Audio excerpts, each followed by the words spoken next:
Good afternoon. Welcome to the Cathay Group's 2023 Annual Results Media Briefing. My name is Andy Wong, the General Manager of Corporate Affairs for Cathay. Whether you are attending today in person or online, it is a pleasure to see you all and thank you for joining us. Kindly note that Cantonese, Putonghua, and English simultaneous interpretations are available today. Please feel free to ask questions in any of these three languages in the Q&A session. Introducing our speakers for today. Chair, Mr. Patrick Healy. Chief Executive Officer, Mr. Ronald Lam. Chief Customer and Commercial Officer, Ms. Lavinia Lau.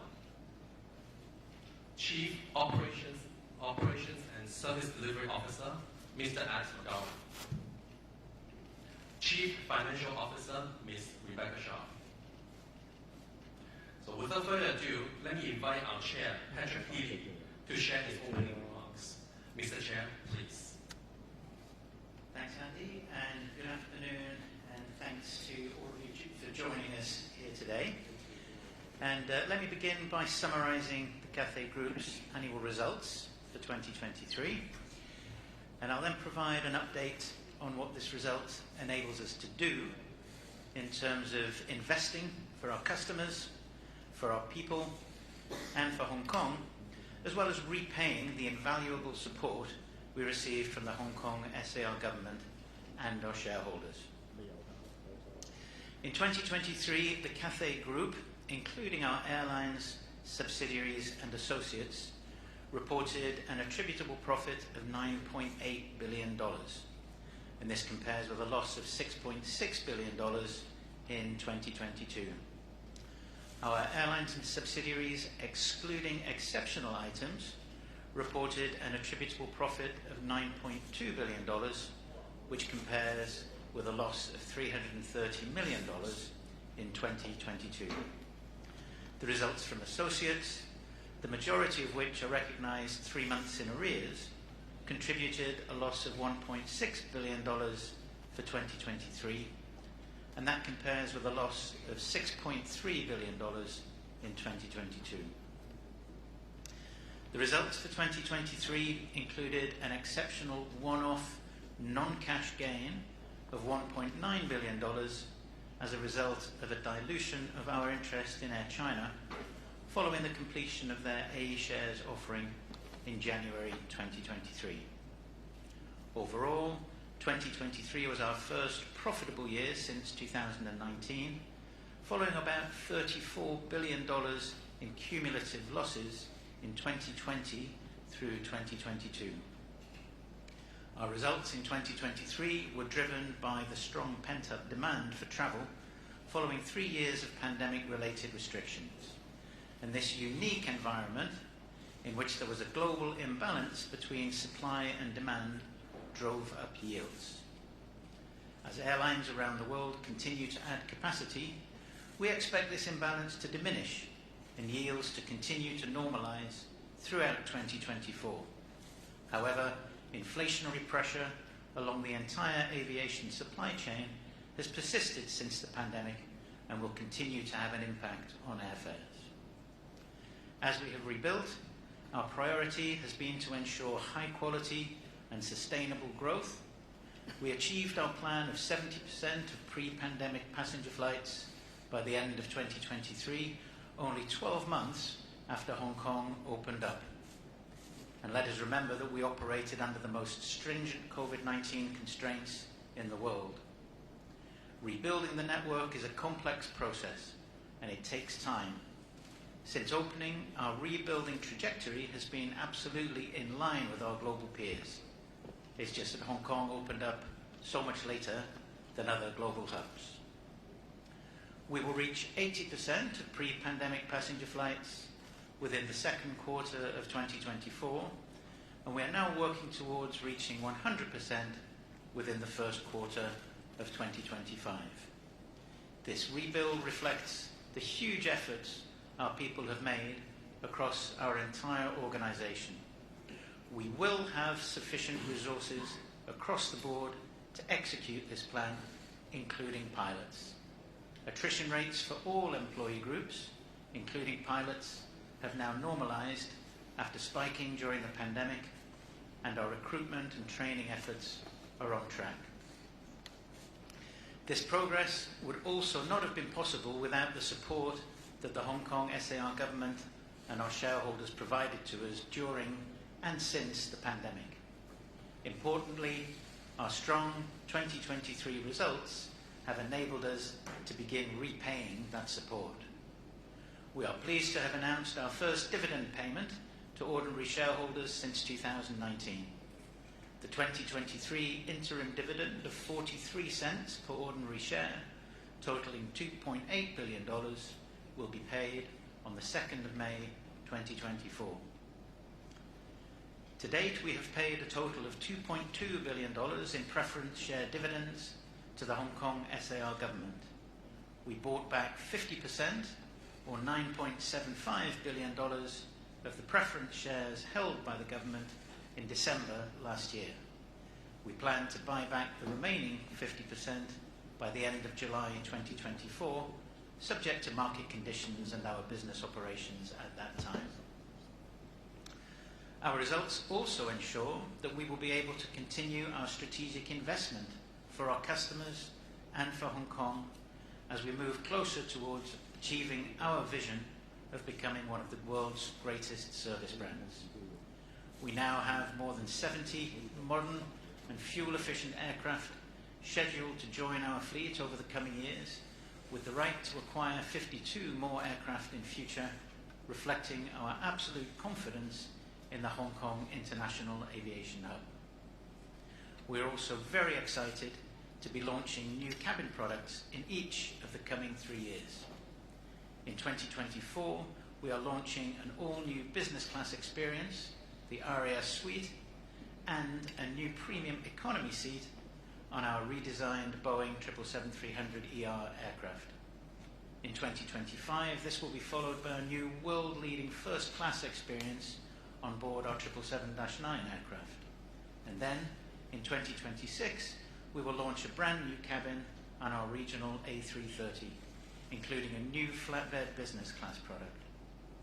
All these are in addition to continuous enhancements that we are making to our lounges, our dining, our in-flight entertainment, our service delivery, and more that we know our customers will appreciate. We are delighted that some of these investments have already been recognized, with Cathay Pacific receiving a number of airline industry accolades and returning to the top 10 in renowned industry rankings.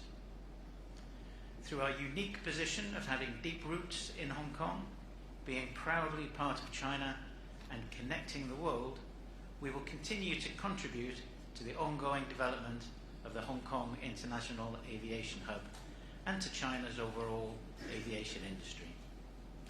As we look ahead to the exciting opportunities presented by the 3-runway system, we will continue to strengthen our existing major routes and develop routes connecting Hong Kong with more destinations in the Chinese mainland and along the Belt and Road markets. We're also proud to support mega events that put our home city on the world stage.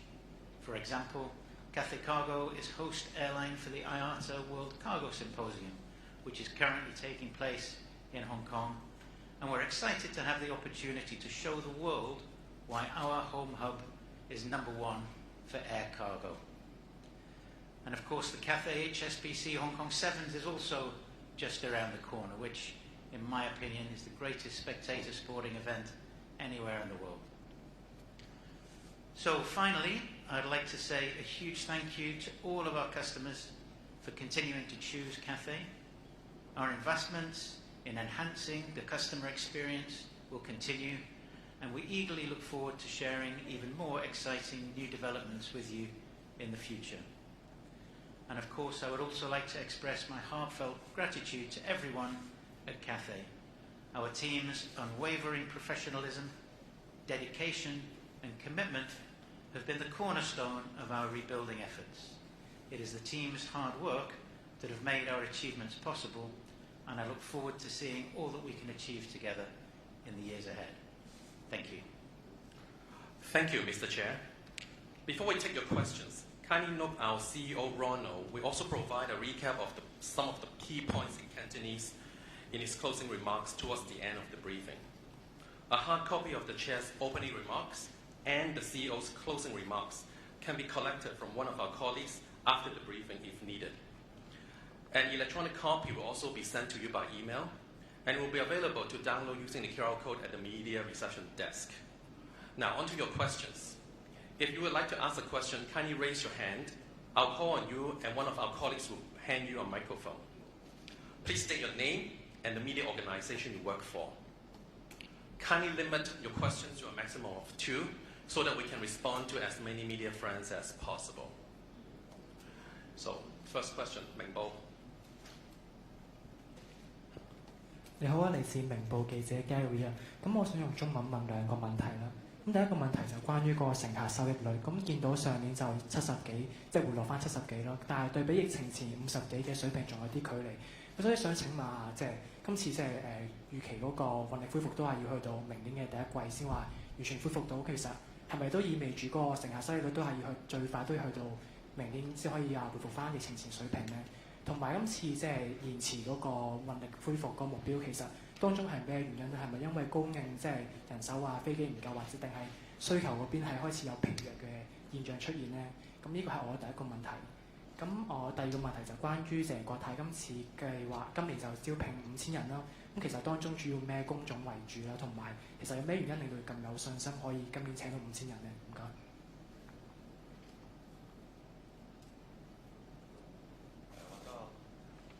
答咗第2個問題先啦。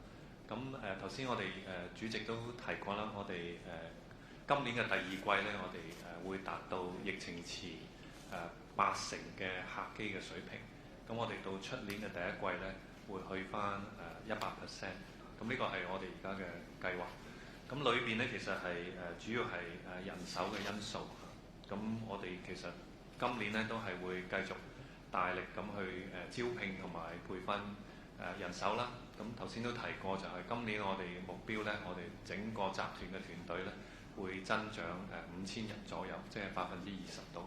咁到今年年尾咧，我哋成個集團國泰集團嘅員工總數咧會去到差唔多係29000人嘅。咁所以咧今年都需要一啲時間去培訓招聘呢啲新嘅同事。咁但係咧好消息咧就係其實由香港開放以後啦，我哋嘅各方面員工嗰個流失率咧其實已經正常化，所以我哋只需要做嘅咧就係繼續去招聘同埋培訓。咁至於頭先講到啦，我哋嘅收益率啦，同埋運力，咁其實收益率咧由疫情高峰啦，咁舊年其實一直回落，咁今年頭嗰幾個月咧其實都會繼續回落。我哋預計咧客運嘅收益率咧，同埋票價咧，其實一路會按住我哋一路加運力啦，同埋其他航空公司一路加運力嘅時候咧，係會逐步咁去正常化嘅。咁呢個趨勢咧，我哋都係會成個2024都會繼續見到啦。咁但係咧，我哋亦都留意到咧，其實全球嘅航空業喺疫情之後咧，都面對好多供應鏈嘅壓力，咁令到咧其實我哋個成本壓力咧都係有喺度嘅。咁所以呢2個因素加埋咧，我哋預計咧其實到今年年尾咧，我哋個收益率咧會繼續進一步正常化啦，但係未必一定會去翻2019年嘅水平。第2條Danny Bloomberg. Danny Lee from Bloomberg News. A very robust set of results. 2 questions. Can you give me some colour on how you feel about forward-looking demand, particularly on booking trends, load factors, people's willingness to pay in terms of airfares at the moment? The reason why I ask is because when I looked at the previous couple of months of traffic figures, load factors are coming down from the high 80s to the low 80s, and when I look at some like Singapore Airlines, on the mainline unit, they are still able to maintain high levels of load factor. The second question is on Boeing, and the 777-9X is coming next year. What confidence do you have that Boeing can deliver, given their current issues in certificating the 777-9X, the MAX 10, and the ongoing issues with production on the 737 MAX overall? Thank you. Thanks, Danny. So on forward-looking demand, maybe Ronald and Lavinia would like to say that. We are now in the middle of our rebuild journey. The rebuild will take roughly 2 years, and our projection is that within Q2 2024, we'll build back 80% of our passenger flights. And now we're working towards building back 100% of our passenger flights within first quarter of 2025. So as we add more flights, and so do other airlines in the world, we believe the supply and demand will rebalance itself.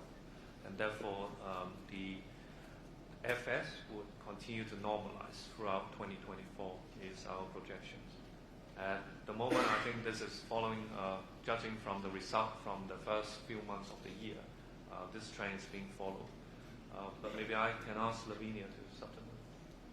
Thanks, Danny, for the question. Yes, as Ron has mentioned and as Pat has mentioned, overall we do see demand has normalized a bit, especially ex Hong Kong, because last year was really exceptional. It was the first year after the borders reopened, and we do see a very, very strong pent-up demand. So currently what we see is demand is still strong, softened a little bit from last year. But what we'll do in order to continue to keep our flights full is that we'll start to accept more connecting traffic. So in the past year, our main focus has been to ensure that we carry as many passengers as possible from Hong Kong and to Hong Kong because of still rebuilding our capacity. But now that we have added more flights, we'll also start to build more connecting traffic in and out of the Hong Kong hub, so in order to continue to keep our flights through. Obviously, and also maybe to supplement a little bit on the airfare question, it's always a factor between supply and demand. But I think in Hong Kong, we compete against many, many other carriers, and we'll always keep our fares very competitive. In fact, if you allow me to do a little bit of marketing in here, so for passengers who look forward to pamper themselves with a premium journey on us, on either our business class and premium economy class, they should watch out for a very attractive campaign that will come out next week. So that's all I want to say at this point. Thanks, Lavinia. And Alex, why don't you take the question on Boeing? Sure. Well, we've worked very closely, as you know, with Boeing for many years. We're working with them on our existing fleet, the 777-300ER, and that's the fleet that will receive the ARIA business class suite and the new premium economy. We're very excited about that upcoming delivery. And the -9 777 is due in late 2025. A discrete program team is working with us on that aircraft delivery, and we've got full confidence that Boeing are going to resolve their current issues and work on delivering that on time to us. Thank you. 南方財經。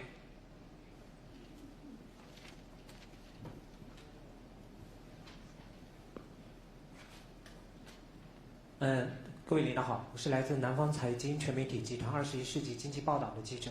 我有2个问题，第一个问题是关于咱们国泰之前提到要背靠大湾区这样子的一个说法啊，我想问一下，就是有分析也指出，这次国泰能大规模的这个扭亏，一大原因是因为背靠大湾区，然后大湾区的旅客都经过国泰来飞到这个国际上。我想知道这个来自大湾区的旅客在2023年能达到多少人次，占到了去年国泰航空集团全部旅客的几成？然后国泰今年会如何继续的去聚焦来吸引大湾区的年轻的这个客群？第2个问题是关于刚刚这个林总也提到了，就是说这个运力恢复等可能在今年第2季度会到80%，明年就可能会全部的恢复。不知道除了人手方面的问题之外，这个恢复方面还遇到哪些困难和挑战？今年1月份的时候，在采访中我们也看到，就是国泰在这个深圳大手笔的开设了这个蛇口的贵宾厅。不知道在2024年，国泰在大湾区方面还会有哪一些新的布局，以及在大湾区会是怎样的一个招聘力度？谢谢。希望用普通话回答。谢谢你的问题。我们国泰一个独特的定位就是植根香港，背靠祖国，连通世界。所以这3方面呢，我们以后的发展要平衡的发展。那其中在背靠祖国方面，现在我们已经在内地覆盖有17个航点。那有一个好消息就是我们昨天我们的分公司香港快运在北京的大兴机场刚刚开通了新的航班，所以这个又加了一个新的机场。那在背靠祖国里边呢，除了全国的这个网络以外呢，我们大湾区这个市场呢，也是对我们是一个非常重要的市场，就是在香港以外，我们另外一个本土的市场。那刚才也提到，就是我们在大湾区的发展，过去这几年正在起飞，我们会继续在大湾区去创新，投入新的产品。刚才你提到，我们去年在蛇口码头开的贵宾室，一直都运行得非常的顺利，也收到很多顾客的反馈，都是非常的正面的。那我们未来在大湾区肯定会继续的投入，我们在海陆空的多时联运，透过从广州的航班到香港也好，通过在不同的码头的船到香港也好，通过汽车、铁路到香港，这些多时联运的服务，我们会不断的去加强。另外就是在人员方面，我们去年开始在内地，尤其是大湾区招聘我们的空中那个服务员。那现在已经有超过100位的空乘人员在我们的国泰的机队去服务。那我们今年跟明年还会扩大这方面的招聘，以致呢我们可以更迎合内地乘客的需要，也把我们整个服务的团队更加打造成一个多元化的一个团队。我们空中服务员的团队呢，以后肯定还是会以香港的同事为主，但是以后可能第二大的那个群组呢，是内地的空乘人员，然后再配以亚洲各地的不同的空乘人员去组成我们未来的前线服务团队，这个是我们的方向。第二个问题就是在重建里边呢，我们遇到的其实最大的挑战就是我们人员方面的重建。其实去年呢，我们已经整体集团的人手已经增长了3000人，就是15%左右，那是前所未见过的一个大型的一个扩张。那所以今年呢，我们更加要加5000人左右，20%左右。那今年年底左右呢，我们整个集团国泰集团的员工人数要达到接近29000人。那基于去年的成功，我们增加了我们团队3000人，今年我们是蛮有信心的。那第一就是我们的员工的流失那个率已经是正常了，所以我们只要做的就是继续努力去招聘还有培训。那我们今年的进度是非常的理想，所以我们现在是蛮有信心可以达到我们明年第1季度重建到100%的客运航班这个目标。好，谢谢。好，谢谢 Ronald。Luke. Hey, here's Luke from Hong Kong Economic Times. My first question is about the temporary flight cancellation during earlier this year. Could you provide any updates on the review group set up by Ronald to investigate the reason behind? Have you completed the review and implement any preventive measures? And can you assure that there will be no temporary cancellation of flight during the upcoming Easter holidays, as you have promised in the Lunar New Year? My second question is on the dividend payout. The resumption of dividend payout surprised many investors. They found this a very good news for them. But is there any current, a more specific or concrete dividend policy in place so they have more clarity on the future dividend payouts? Thank you. Thanks, Luke. Ronald, I guess you better take the first one. Yeah. Well, earlier in the year, because of some planning hiccups, we had to proactively cancel a number of flights. But since early Jan, when we have actioned all the flight cancellation, I'm glad to report that throughout the rest of Jan, and then throughout Feb, and indeed throughout March, we have had no more flight cancellation due to pilot issue. So I think, I believe that it will be the same trend moving forward, and our customers can count on us to make sure that we have reliable schedules moving forward. In terms of the improvement, yes, I think we have been making long-term improvement, and we've been making good progress in terms of our people, process, and digital capability. And we have already submitted a report to Civil Aviation Department last month, and then we'll be going to the LegCo next Friday to answer questions from LegCo panel members as well. So we are very confident that with all the measures in place, our flight schedule will continue to be stable and reliable moving forward. Thank you.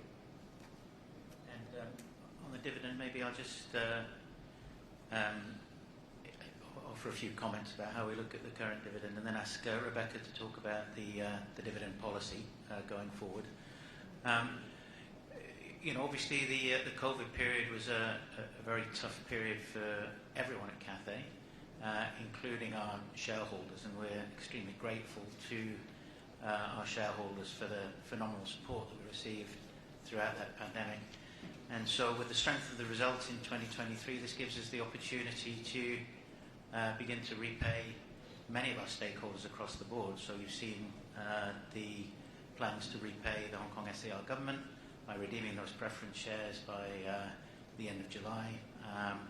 This year you've seen the investment in our fleet and in our product, which is obviously what our customers want to see, but also ordinary shareholders. And so we feel that it's important to repay the tremendous support that we've received by getting back to paying a dividend to our ordinary shareholders. And of course this is the first dividend that they've received since 2019. And I think Luke was asking specifically on policy, Rebecca, so maybe a few words on that. Thank you. Yes, of course, very pleased to have been able to announce our first dividend payment to ordinary shareholders today. The company's policy historically has been to pay approximately half our consolidated profits as ordinary dividends. Now, when we're thinking about that, obviously we're considering other factors. So through the pandemic, we couldn't afford to pay anything. So we're thinking about factors such as the strength of our balance sheet, the trading conditions, and the broader economic outlook. But yes, the general policy will continue going forward, that we will be looking to pay approximately half our consolidated profits, subject to the conditions at the time. Okay, thank you. Kenji.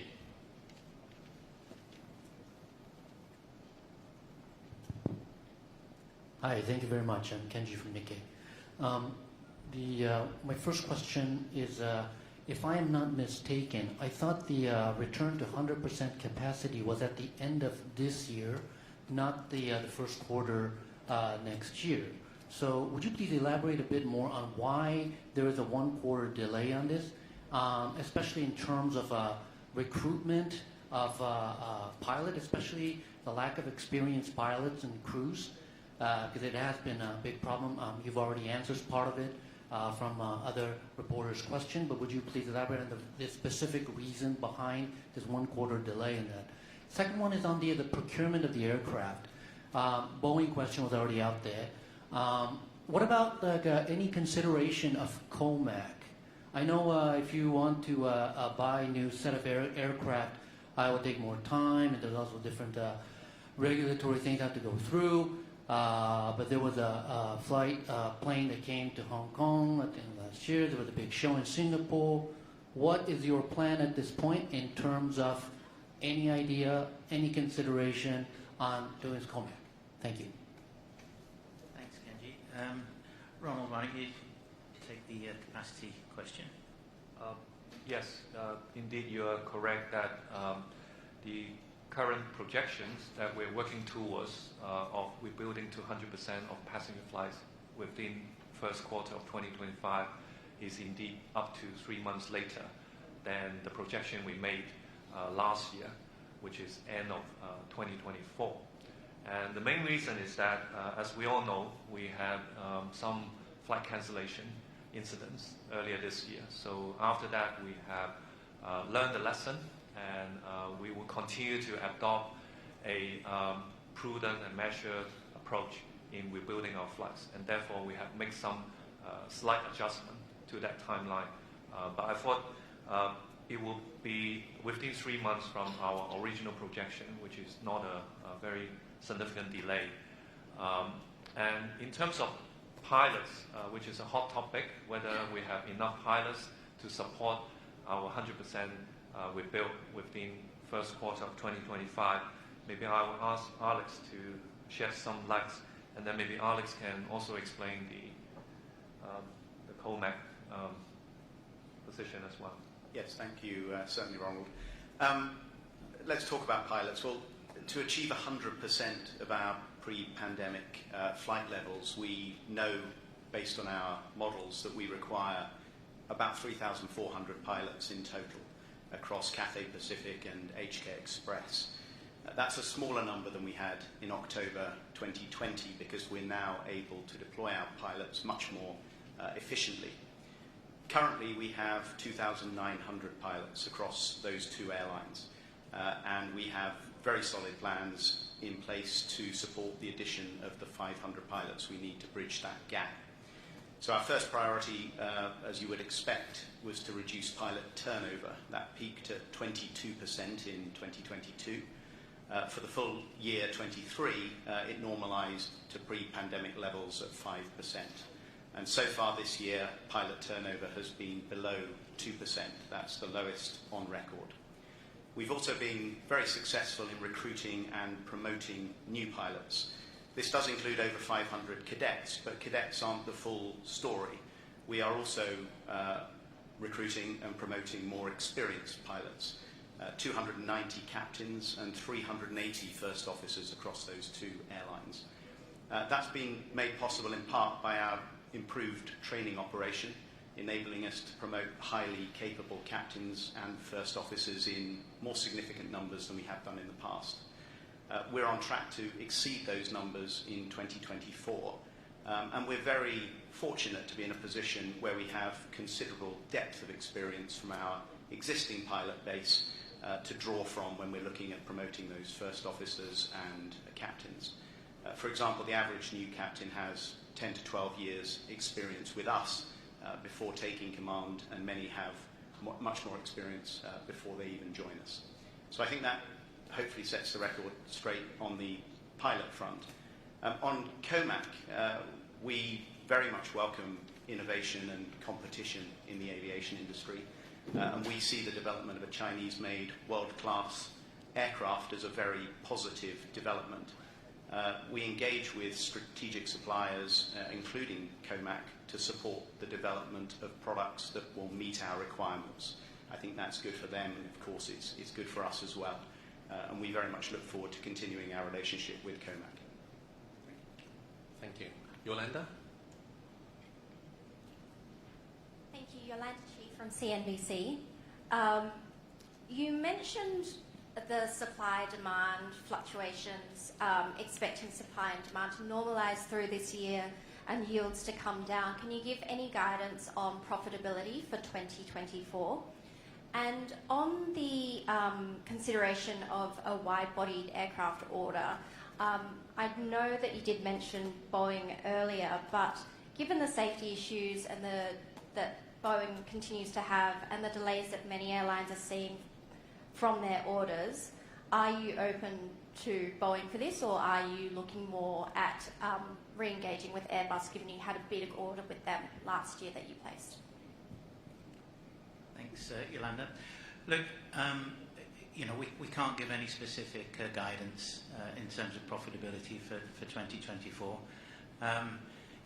The comments, I think, which were in the opening remarks, are that the supply and demand imbalance was pretty unique in 2023, and so to a significant extent, that was an important factor in driving the result that you've seen.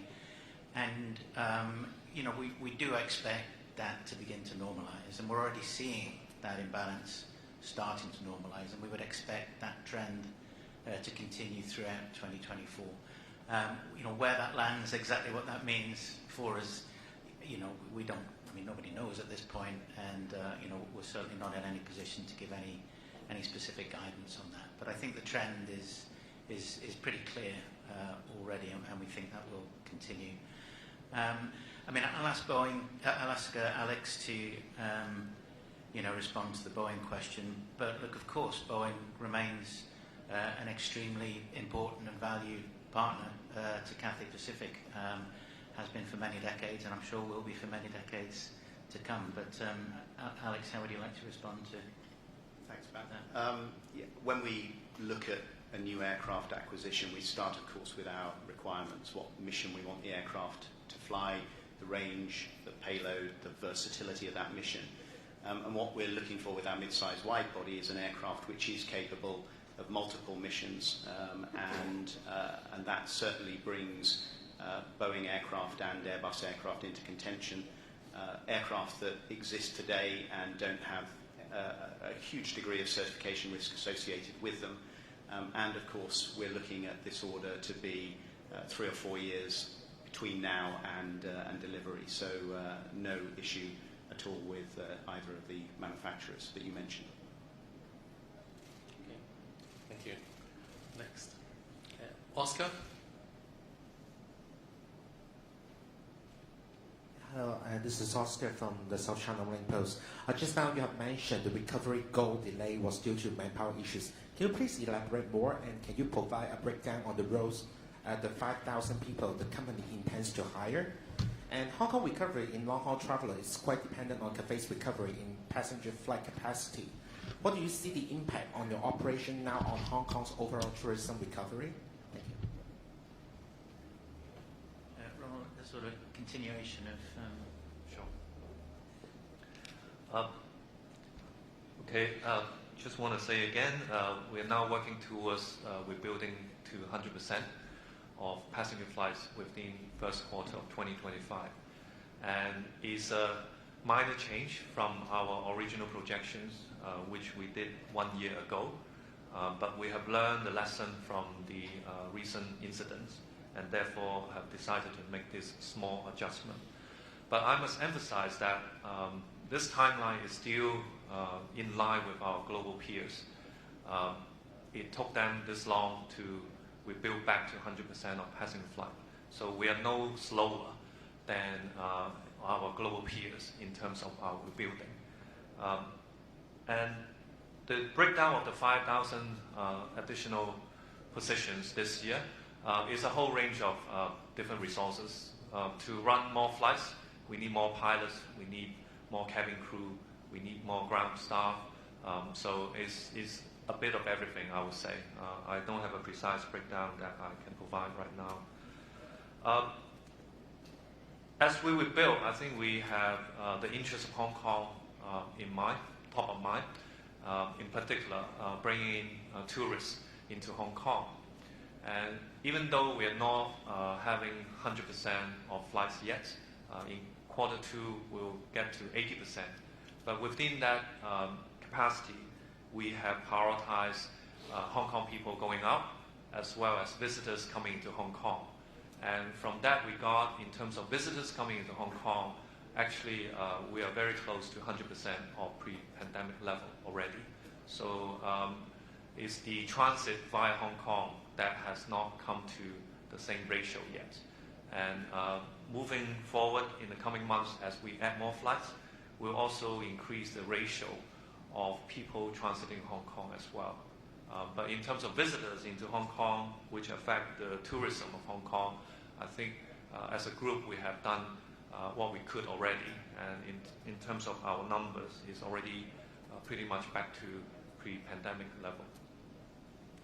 I'd also add that Cathay has a number of roles that we can play in working with the government to help bring back visitors to Hong Kong. And mega events is one of those. So, as I mentioned, this week, Cathay is hosting the World Cargo Symposium, which we understand is, IATA's best ever attended event. So it's great to bring people from that industry back into Hong Kong in numbers. And of course, we're only a few weeks away from the Hong Kong Rugby Sevens, and Cathay is very proud of our continued involvement with that event over many decades. And, of course, that's another fantastic opportunity to showcase the vibrant city of Hong Kong to many international visitors coming into the city next month. Thank you. 綠色衫嗰位女士。 Hello, I'm Peggy from Nikkei. So I want to follow up on the COMAC question again. So given that the backlog of Boeing and Airbus might continue, so if they could not deliver the aircraft that Cathay ordered on time, that you may consider COMAC to sustain you might need COMAC to sustain the capacity goal. So can you give us more color on what are the considerations and factors that the airline takes into consideration when it comes to evaluating the possibility of purchasing a new carrier like COMAC C919? Thank you. Alex, this is you, I think. Yeah, sure. The requirements for our aircraft are driven, as I said before, by our network and the capacity, both in terms of passengers and cargo payload, that we expect those aircraft to be able to carry. And we also look at the operating economics of those aircraft, so fuel burn is a major consideration, and associated with that, the carbon that's generated from each flight. The narrow-body aircraft that we have on order are 32 firm orders of A320 and 321neos. As you know, we announced another order for a follow-on 32 firm 320 and 321neos. Those will all be delivered through to the end of 2029, so 64 aircraft in total. On top of that, we have purchase rights for another 32 narrow-body aircraft from Airbus 320s and 321neos. So I think on the narrow-body side, the segment that the 919 operates in, we are very well provisioned for the foreseeable future. 白色衫。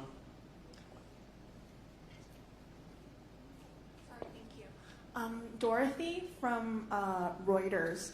We've heard that Air China is considering raising its holdings in Cathay. Is this correct? What stage are these considerations at? What could the size of an increased stake be? And what does this mean for how Cathay as a brand will operate in the future? Thank you. Sure. Well, that is purely market speculation. So, we're not in any position to comment on speculation. I mean, speaking as a director of Swire Pacific, I can reassure everyone that Swire's commitment to Cathay remains absolute, and that Swire Pacific has no intention of selling down our stake in Cathay Pacific. And the current shareholding arrangement works very well. It stood the test of time. It was robust throughout one of the greatest challenges that we've ever faced. And we're very grateful to our shareholders for all the support they showed us through the pandemic. So, the rest is purely speculation, and there's no value in our sort of commenting on what is basically just speculative comments. Thank you. 黑色衫，各位男士，係。喂，係東發部嘅。首先恭喜你哋嗰個今次嘅業績啦。咁就想問一問，就頭先就管理層都講過幾次啦，就講個票價咧就會正常化啦。咁就如果係咁嘅話，即係集團會唔會有意咧，即係會即係復活翻呢個港龍航空啦？即係如果你多一個 brand 就可以多一個嘅price segmentation 咁樣啦。另外咧就係即係今年嘅業績咁好啦，即係往年咧即係以前咧就見即係好嘅時候咧，通常嗰個油價對沖咧都會有啲問題出現嘅。咁想問下今年你嘅油價對沖嘅 position 係點啦？點睇啦？同埋咧仲有一個問題咧以前所知咧就係嗰個嘅恢復派息咧係要即係贖回晒政府嘅優先股先可以噶嘛。但係我哋今年睇到你哋係7月先可以贖回晒噶嘛，即係背後機制恢復派息嘅機制係點？可唔可以解釋下？唔該。好啊，頭先嘅問題，第一個問題咧就係、其實而家我哋客運咧係行一個好有效嘅雙品牌嘅戰略。咁雙品牌嘅意思就係喺高端嘅出行咧，我哋係用國泰航空呢個品牌。咁喺低成本出行咧，我哋就用香港快運呢個品牌。咁我哋呢個品牌咧，其實疫情之後係非常之有效嚇。咁我哋唔同客人嘅需要咧，其實都可以喺呢兩個客運嘅品牌裏邊咧，可以滿足到嚇。咁所以暫時我哋係冇計劃去改變呢個戰略嘅。咁第二個問題就係關於燃油對沖啦嚇。咁我哋其實燃油對沖我哋嘅而家我哋行緊嗰個方法咧係行之有效嘅啊！我哋都係對沖2年嘅燃油啊！咁喺今年2024咧，我哋都有公布嚇，我哋而家對沖個比率咧，大約係24%，24%25%到啦嚇。咁我哋有1/4嘅燃油咧係喺今年係有對沖嘅。咁你見到我哋其實過去2年嗰個燃油對沖嗰個表現咧，其實都非常之穩定。咁我都預計咧將來都希望係可以保持穩定。咁第三個問題就係我哋普通股派息啦嚇。咁我澄清下咧，其實我哋係唔需要還晒優先股咧，就其實可以派普通股嘅股息嘅嚇。咁所以我哋今日都公布咗，我哋每股咧係派43仙港幣嘅dividend 嚇。咁其實你頭先講嗰個咧，我估你係講緊咧，其實係我哋喺回購晒所有優先股之前咧，我哋唔可以發新嘅普通股。咁呢個依然都係受住限制。We can't issue ordinary share before we pay all preference share. We can't pay ordinary dividends until we've got the preference share dividends paid up to date. If you remember, through COVID, we didn't pay the preference share dividends. So now that we paid them up to date, there's no arrears on them. We did that during last year in the amount of about 1.97 billion for the year. We are now able to pay ordinary share dividends. 或者我再澄清一次，其實我哋只要優先股嘅股息咧係準時派發咧，其實係唔會限制咗我哋去派普通股嘅股息。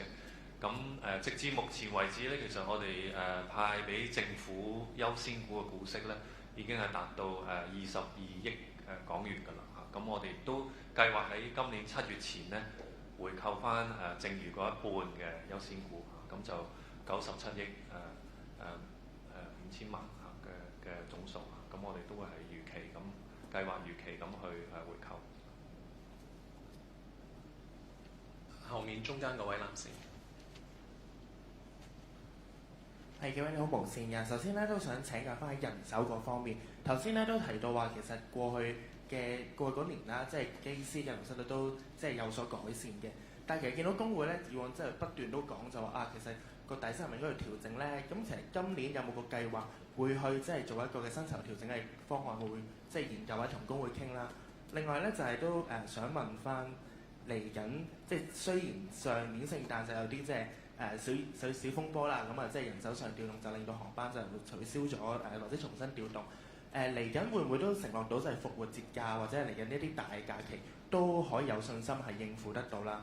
同埋就係再嚟緊遠少少嘅業務啦，因為其實見到以往國泰可能比較多咧，都係一啲內地嚟香港轉機嘅客人嚟嘅。咁但係似乎而家喺內地個經濟未必話即係太過明朗、太好嘅情況下咧，即係嚟緊會唔會都未影響到你哋嘅信心？係咪真係可以去到2025年做得咁好咁樣咧？唔該。或者我等阿 Lavinia 答第3條問題。咁我答咗頭2條先好嘛？咁第一條問題就係關於我哋人手啦。咁我再重申一次啦，我哋而家就係致力咧係喺2025年第一季就完全重建翻去100% 嘅客運嘅航班。咁我哋咧其實都係好有信心可以達到呢個目標。咁當中人手都有好多傳言話我哋唔夠機師，咁呢個係唔正確嘅。我哋係絕對有足夠嘅機師去達成呢個計劃。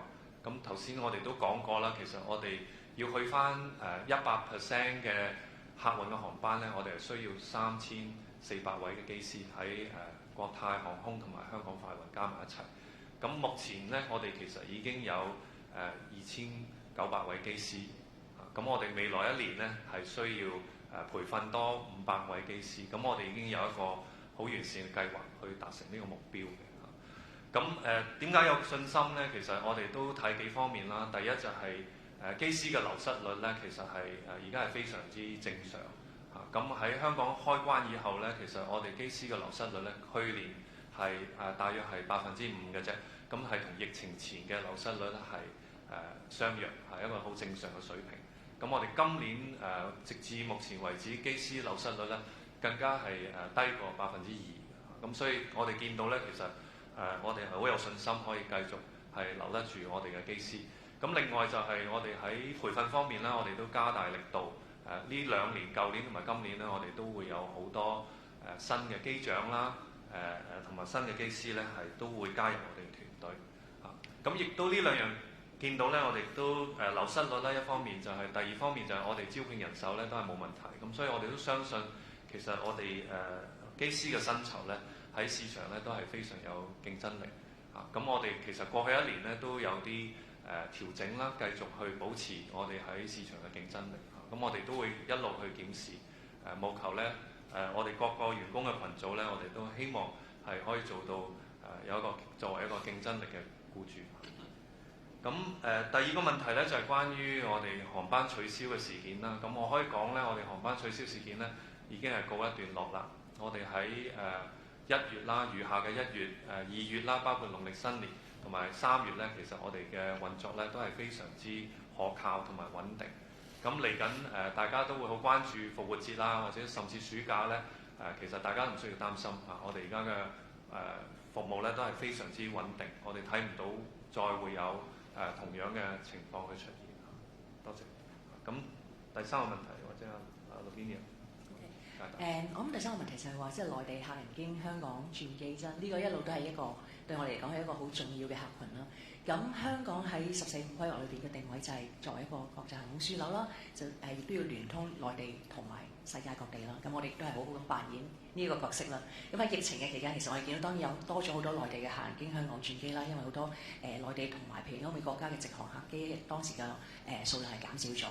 咁其實直到而家雖然一啲直航嘅機已經恢復緊啦，但係我哋都見到譬如某啲航線啦，譬如中美之間有啲直航機其實都係未翻去疫情之前，咁所以我哋都係繼續發揮我哋嘅即係呢個樞紐嘅角色，咁繼續即係努力咁樣接載，即係無論係經香港去外地或者係外地經香港翻內地嘅顧客啦。咁我哋見到我哋知道即係呢一個業務，我哋覺得係一路會繼續發展咯。咁譬如尤其是譬如最近我哋見到內地同東南亞之間免簽嗰樣嘢啦，咁自從呢個之後，我哋都見到真係嗰個整體嗰個需求多咗好多咧。咁我哋都多咗好多呢啲係經香港轉機去東南亞或者東南亞經香港轉機去內地嘅客人。咁我諗跟住落嚟，我哋都會繼續係盡量一路去提升我哋成個嘅即係呢個飛行體驗啦，轉機香港嘅體驗，咁令到可以更加去繼續去發展呢一個咁重要嘅客源。Perhaps we can have a look at the online questions for those who are joining us online. They are mainly around fleet and product. So perhaps we can address the question on fleet first. So we have questions coming from Flight Global and also Aviation Week. So it's really about, can you tell us more about the new regional business class on the A330? How long do you see that it will remain on the A330? And can you tell us a bit more about the medium-haul fleet renewal campaign? Thank you. Thanks. So in terms of the business class product, maybe Lavinia, why don't you take that? And then Alex, a few words on the mid-size wide body. Thank you, Pat, and thanks for the question. So, of course, as Pat and Ronald have mentioned before, the program made in last year did enable us to continue our investment in our customer products. So this year, I think our main announcement is the Aria Suite and the new premium economy cabins on our 777-300ER aircraft. And for next year, then what we can look forward to is our 777-9 fleet, where we'll have a brand new first-class experience. And then down the road, in 2026, we have also announced that we'll be upgrading our cabin products on our regional Airbus 330 aircraft. So, especially in the business class cabin, I think our customers can expect that we'll be introducing a very good flatbed product on that particular fleet. So we'll continue to upgrade and enhance our customer experience so that's to provide more value. First on the campaign. Thank you, Andy. Yes, so I'll say this is a mid-size wide-body campaign. It isn't a medium-haul campaign or a regional replacement campaign. So we're looking for a versatile aircraft that can obviously operate around the region effectively, and we're looking for an aircraft that can operate leg stretch operations much further than that, including to places like Australia, to Europe, and elsewhere. So it's early stages for the campaign, and we'll obviously run that campaign as we always do with enthusiasm. Thank you, Alex. Our next question is from Executive Traveller. So it's about the Aria Suite. So congratulations on the very impressive Aria Suite business class. So how long do you expect it would take for all 30 Boeing 777-300ER jets to be upgraded to the new Aria Suite? So or maybe also you can tell us a bit more about the investment going forward. Thank you. Okay, thank you for the question. So just as I mentioned just now, I think we are all very excited for the Aria Suite. I'm not sure whether you have seen our latest video released earlier this week, introducing some of the details of the features that is available on the Aria Suite and also on the new premium economy cabin on the 777-300ER aircraft. So at this point, yes, the first aircraft, we are looking forward to receive it hopefully within the third quarter of this year, and then from then on, maybe then after that, and every month we should be taking delivery of new retrofitted 300ER aircraft. So we'll continue to do that until all the 30 aircraft are being upgraded. Any comments on investments? Other investments? Oh, cabin investments. Yes, as I've mentioned just now, so this year the hero story will be Aria Suite and the new premium economy. And then next year, yes, then is the 777-9. Again, that will be an aircraft that will be a wonderful aircraft that we have been looking forward to for quite some time, where we'll have a brand new first-class experience. And then down the road, 2026 is the 330 aircraft, regional aircraft with especially upgraded business class cabin with a flight bed. Okay, thank you, Lavinia. Thank you to all our speakers, and thank you for all your questions. I would like to now invite our CEO to summarize the vital key points in Cantonese before we end the briefing today. Ronald, please. 首先咧，我再次感謝各位傳媒嘅朋友出席今日嘅發佈會。去年咧係我作為集團行政總裁嘅第一年，我好高興咧同大家分享國泰喺重建同埋投資呢兩個重要嘅領域裏邊咧，都取得咗重大嘅進展，而且咧大家都見到我哋全年嘅業績咧係非常之令人鼓舞嘅。國泰集團咧喺2020到2022年整個疫情嘅期間咧，累計係虧損咗港幣340億元。我哋咧喺2023年咧，終於係回復理想嘅成績，全年係錄得日利港幣98億元，係我哋自2019年以嚟咧首個獲利嘅年度。但係咧，我需要指出，2023年嘅業績咧，主要係因為長達3年嘅防疫措施放寬之後，需求強勁反彈所帶動嘅。疫情之後咧，全球嘅航空業咧都係供求嚴重失衡，形成咗一個獨特嘅經營環境，亦都因而推高咗收益率。隨住咧全球嘅航空公司，包括我哋自己不斷咁增加運力，我哋預計咧呢個供求失衡嘅情況咧將會逐漸咁去舒緩。所以收益率咧喺2024年咧會繼續正常化。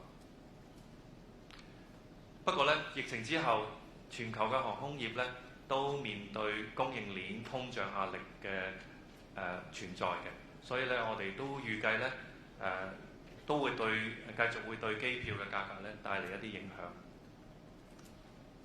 可以講咧，冇咗香港政府同埋我哋股東嘅疫情對我哋大力嘅支持咧，今日嘅重建嘅進展呢，係唔可能實現到嘅。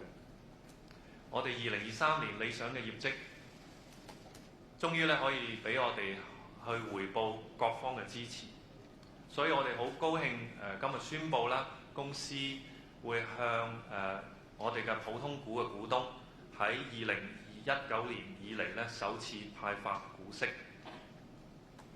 2023年咧中期嘅股息咧為每股普通股港幣43仙，總額咧係涉及港幣28億元，而股息咧將會喺今年嘅5月2號去派付嘅。另外咧，我哋直至目前為止咧，我哋已經向香港政府派付港幣22億元嘅優先股股息。另外咧，我哋已經喺去年嘅12月咧回購咗香港政府持有嘅50%嘅優先股，價值係港幣97.5億元嘅。我哋都會視乎咧嚟緊呢段時間嘅市場同埋集團經營嘅情況咧，喺7月底之前回購餘下嘅50%嘅優先股。我哋致力為香港重建國泰。重建嘅過程裏邊咧，首要嘅任務係確保高品質同埋可持續嘅發展。我哋喺香港開關12個月之後咧，即係2023年底咧，已經實現咗我哋客運航班達至疫情前70%嘅目標。而以目前嘅進度咧，我哋客運嘅航班咧，更會於今年嘅第二季達至疫情前嘅80%。而家咧，我哋正努力向住咧2025年首季將客運嘅航班重建至疫情前嘅100%，進度咧係非常接近我哋於重建初期所定下嘅目標。我哋喺各個業務嘅範疇咧都有足夠嘅人手嚟推進呢個重建之路。我哋係非常之有信心達成我哋重建嘅目標。包括喺機師喺裏邊啦，我哋所有類型員工嘅流失率咧，而家已經係回復翻正常嘅水平，而招聘嘅工作咧，亦都進展順利。我哋整個集團咧，員工數目將會喺2024年咧進一步增加5000人。我哋喺培訓方面咧，亦都進行咗大量嘅工作。今年嘅培訓會增至疫情前嘅1倍以上。理想嘅業績咧，確保咗我哋能夠對國泰進行策略性嘅投資，實現成為全球最佳服務品牌之一嘅願景。我哋已經喺舊年咧投資咗包括訂購全新型號嘅 A321neo 同埋 A320neo 嘅客機，以及係 A350嘅貨機。而截至目前為止咧，集團喺未來咧總共會接收超過70架嘅新飛機。並且咧有權額外再增購52架飛機。另外咧喺產品方面啦，我哋都非常期待全新嘅2雅商務艙 Aerial Suite 同埋特選經濟客艙，將會喺今年重新設計嘅波音777-300ER 客機裏邊推出。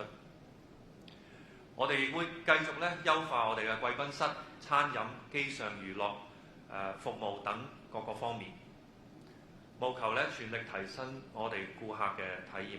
我哋期待咧日後同大家分享更多興奮嘅新產品同埋發展。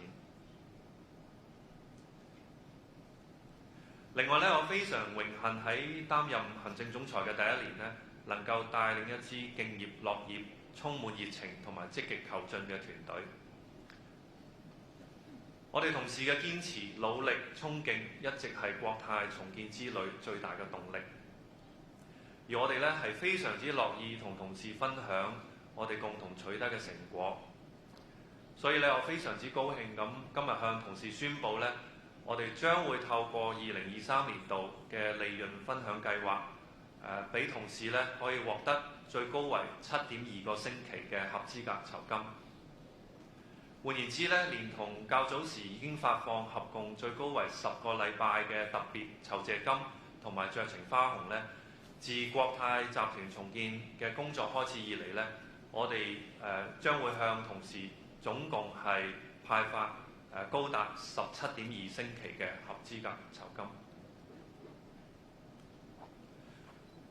國泰咧擁有植根香港、背靠祖國、聯通世界嘅獨特優勢。喺十四五嘅規劃綱要裏邊咧，確立咗香港作為國際航空樞紐喺國家整個發展裏邊重要嘅角色。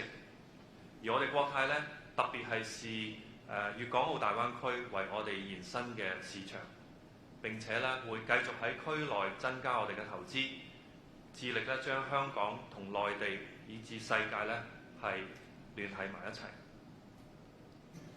未來我哋會繼續持續加強現有我哋主要嘅航線，並且咧同一時間會研究更多連接香港同埋唔同內地城市，以及尤其一帶一路沿線嘅目的地航線。